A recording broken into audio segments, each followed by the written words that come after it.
নমস্কার বন্ধুরা, Aparna village cooking সুন্দরবনে সবাইকে স্বাগত জানিয়ে আজকে চলে এসেছি আমের একটা দারুণ রেসিপি নিয়ে।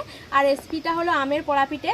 তো বন্ধুরা, এই আমের সিজনে আপনারা কারা কারা এই আমের পোড়া পিঠেটা বানিয়ে খেয়েছেন অবশ্যই কমেন্টে জানাবেন।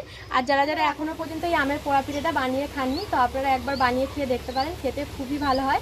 তো আমি কীভাবে এই আমের পোড়া পিঠেটা বানাচ্ছি আপনারা দেখতে থাকুন পুরো ভিডিওটি। আশা করি ভিডিওটি আপনাদের ভালো লাগবে। তো বন্ধুরা, আমের পোড়া পিঠে বানানোর জন্য কলা পাতা লাগবে। তো এখন আমি গাছ থেকে দুটো কলা পাতা কেটে নিয়ে আসবো।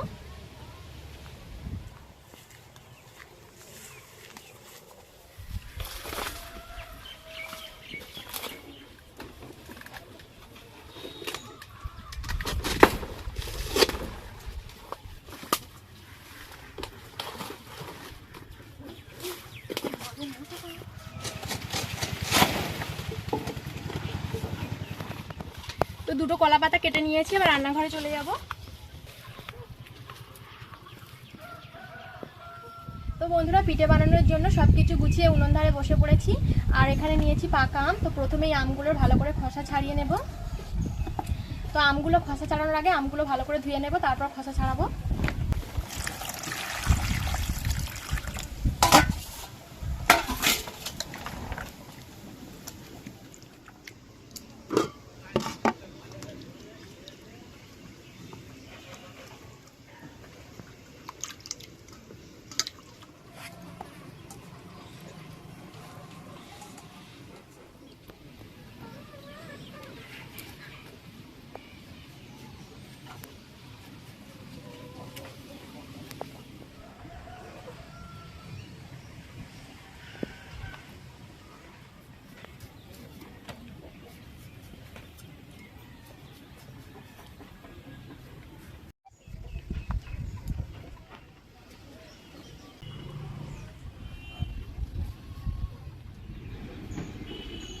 সবগুলো আমের খোসা খুব ভালো করে ছাড়িয়ে নিয়েছি। এবার আমের পাল্প বের করে নেব।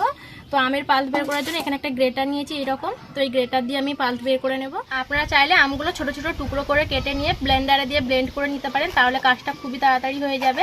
তো আমি এইভাবে পাল্পটা বের করে নেব।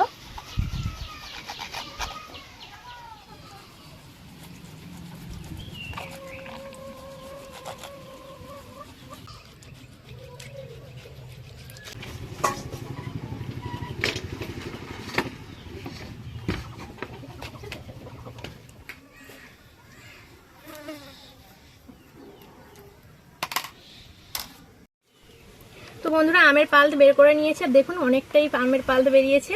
এবার এক সাইডে রেখে দেব। এবারে এখানে নিয়েছি 2 বাটি চালের গুঁড়ো। এবার এই চালের গুঁড়োর সঙ্গে দিয়ে দেব হাফ বাটি সুজি। আর সুজিটা কিন্তু আমি আগে থেকেই ভিজিয়ে রেখেছিলাম। এবার এর মধ্যে দিয়ে দেব।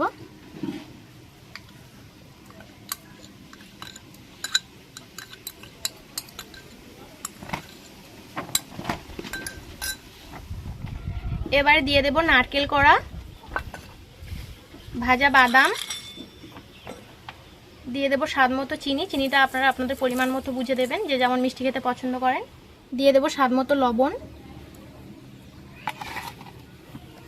এবার এর মধ্যে দিয়ে দেবো আমের পাল্প। আর আমের পাল্পটা একসঙ্গে আমি সবটা দিয়ে দেব না।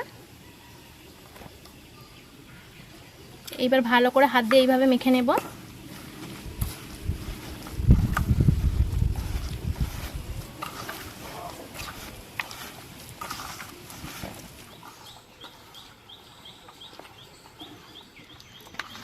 তো বন্ধুরা, পোড়া পিঠের ব্যাটারটা একদম রেডি হয়ে গেছে। এবার ঢাকা দিয়ে রেখে দেব।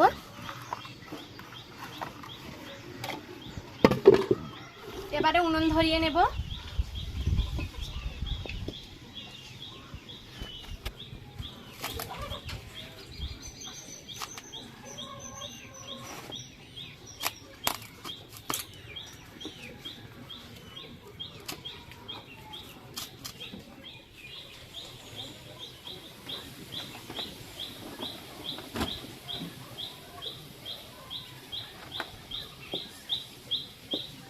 উনুন ধরিয়ে কড়া বসিয়ে দিয়েছি। এবার কড়াই কলা পাতা দিয়ে দেব।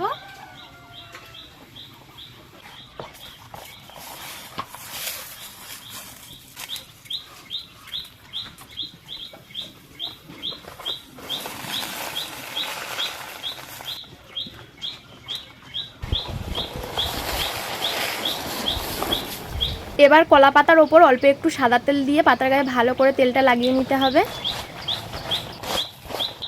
কলা পাতায় ভালো করে তেল লাগিয়ে নিয়েছি। এবার পিঠের জন্য যে ব্যাটারটা তৈরি করে রেখেছিলাম এই ব্যাটারটা কলা পাতার ওপর ঢেলে দেব।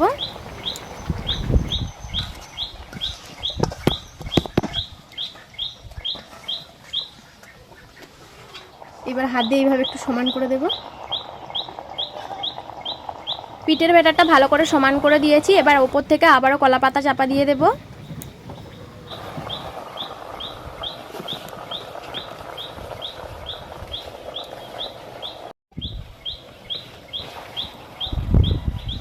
উপরের কলা পাতাগুলোও ভালো করে দিয়ে দিয়েছি। এবার আমি কড়াটা নামিয়ে নেব।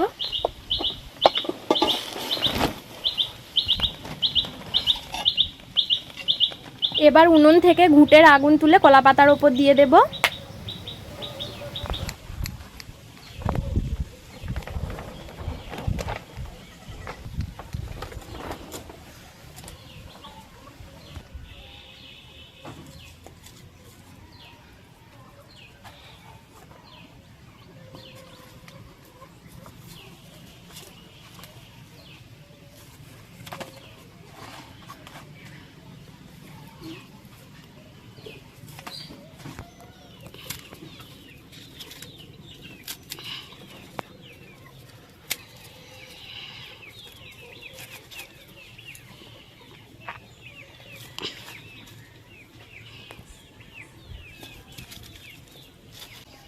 এবারে কড়াটা আবার উনুনে বসিয়ে দেব।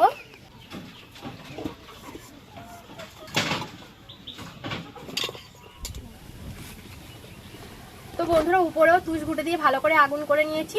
তো এইভাবে আমি 2-3 ঘন্টা মতো রেখে দেব। তো আপনাদের সঙ্গে দেখা হচ্ছে 2-3 ঘন্টা পর। তো বন্ধুরা আবারও ফিরে এসেছি। 3 ঘন্টার বেশি হয়ে গেছে। এবার খুলে দেখবো পোড়া পিঠাটা হয়েছে কিনা। প্রথমেই ওপরে ছাইগুলো তুলে নেব।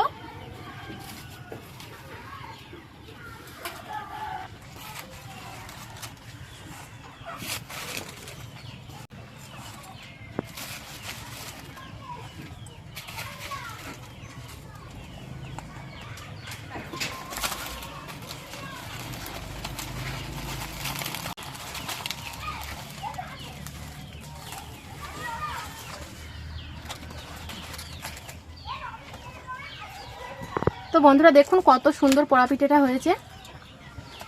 এবার তুলে নেব।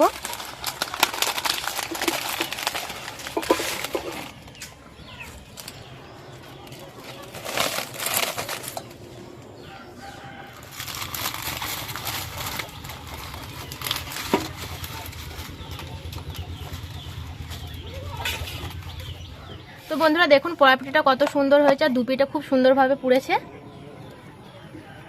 দেখুন।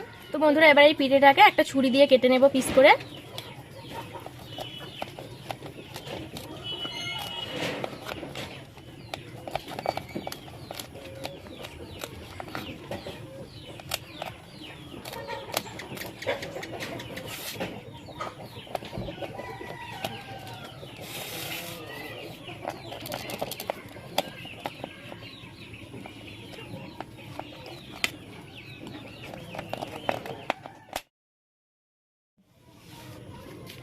তো বন্ধুরা দেখুন পোড়া পিঠাটা কত সুন্দর হয়েছে, একদম কেকের মতো দেখতে হয়েছে।